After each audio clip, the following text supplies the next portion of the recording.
नमस्कार दोस्तों, नई वीडियो में बहुत बहुत स्वागत है। और नई वीडियो में फ़िलहाल मैं आ चुका हूँ फिर कुछ इन्फॉर्मेशन लेकर के ट्रेनों के संचालन पे, यानी कुछ ट्रेनें जो चल रही नई ट्रेनों को उद्घाटन और उनके ऊपर। तो पहले न्यूज़ आने वाली है, या फिर अब कह सकते हैं खबर जो है, ये अमृत भारत एक्सप्रेस को लेकर के, जो कि छपरा से आनंद विहार टर्मिनल के बीच में संचालन हो रहा है इस अमृत भारत एक्सप्रेस का। और सबसे बड़ी बात यह है कि ये अमृत भारत जो है वाया गोरखपुर होकर जाने वाली है। तो इसने गाज़ीपुर सिटी बलिया या गाज़ीपुर सिटी से छोड़ कर के मऊ बलिया वाला रूट नहीं लिया, जबकि छपरा से गोरखपुर वाला लिया, सिवान वाला।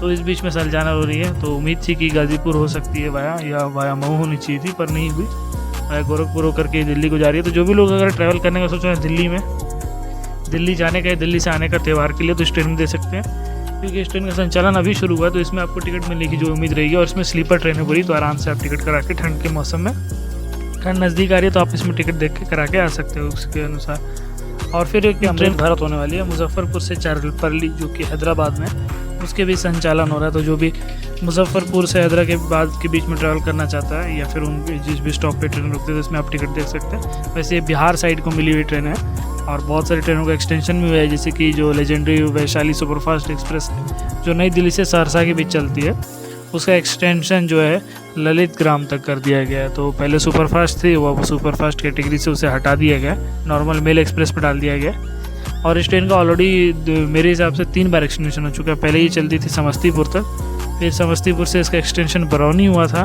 फिर बरौनी से इसका एक्सटेंशन सहरसा हुआ, और सहरसा से अब इसका एक्सटेंशन जो है ललित ग्राम तक कर दिया गया है। तो काफ़ी लेजेंडरी ट्रेन है उस रूट की, यानी कि प्रचलित है ट्रेन, जो लोगों के बीच बहुत ट्रैवल करते हैं, तो इसे एक्सटेंशन कर दिया गया। बाकी दूसरी खबर है अपने गाज़ीपुर दिलदारनगर रेलखंड के बीच में है।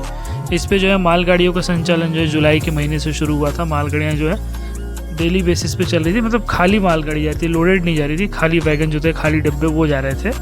आपका छपरा होते हुए गाज़ीपुर घाट और ताड़ी घाट दिलदारनगर होते हुए जो है डीडी वाले सेक्शन में चले जा रहे थे। तो इसके संचालन पे जो 2 दिन पहले भी रोक लगा दी गई है, क्योंकि इसको रीज़न बताया गया है इसके लिए कि जो नक्सर रेलवे स्टेशन से पहले एक पुल है गंगा के नदी के ऊपर, गंगा पे नहीं, एक छोटी सी नदी या पोखरा कह सकते हैं, जो नहर होती है उसके ऊपर। तो वो पुल जो है 145 वर्ष पुराना और जर्जर हालत में हो चुका है। वैसे ऑलरेडी उस ब्रिज पे जो है सेफ्टी इंस्पेक्शन देख के 10 किलोमीटर प्रति घंटे की जो स्पीड लिमिट पे उसको दिया गया था, पर उसके बावजूद भी जो है इस पर रोक लगा दी गई है सेफ्टी मेजर को बता करके। तो अब मालगाड़ियों का संचालन रुक गया है। और इस मालगाड़ी के संचालन की वजह से जो प्रतिदिन चलने वाली दिलदारनगर पैसेंजर थी, जो गाज़ीपुर आती थी और एक ताड़ी घाट तक चलती थी, या मेमू वाली, वो भी जो है लेट चल रही थी, 2-2 घंटे 3-3 घंटे, क्योंकि डेली जो है मालगाड़ी का संचालन हो रहा था प्रतिदिन। तो इस वजह से ट्रेनों में लेट हो रही थी। तो इन मालगाड़ी को रोक करके इस सेफ्टी रीज़न की वजह से, जब तक कि नया ब्रिज नहीं बन जाता, बजट पास नहीं हो जाता, तब तक जो है इस पर अगले आदेश तक रोक लगा दी गई है। पर पैसेंजर ट्रेन के लिए कोई रोक नहीं लगाई है, यानी कि उसी जज्जर पुल पे जो है पैसेंजर ट्रेनें चल सकती हैं 30 की रफ्तार से, पर जो है मालगाड़ी का संचालन नहीं होगा। तो ये बस कह सकते हैं ECR की तरफ से एक बहाना है मालगाड़ी का संचालन रोकने के लिए, क्योंकि वो रूट जो है ये चाहता है कि मोस्टली जो है उस पर यही सब ट्रेनें चले, मालगाड़ी वगैरह ना चलें।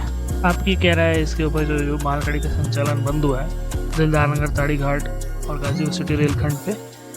आपके क्या विचार है इस बारे में मुझे कमेंट सेक्शन में ज़रूर बताइएगा। वीडियो कैसी लगी कमेंट करके भी बताइएगा, और मैं मिलता हूँ आपसे नए वीडियो में नए अपडेट के साथ।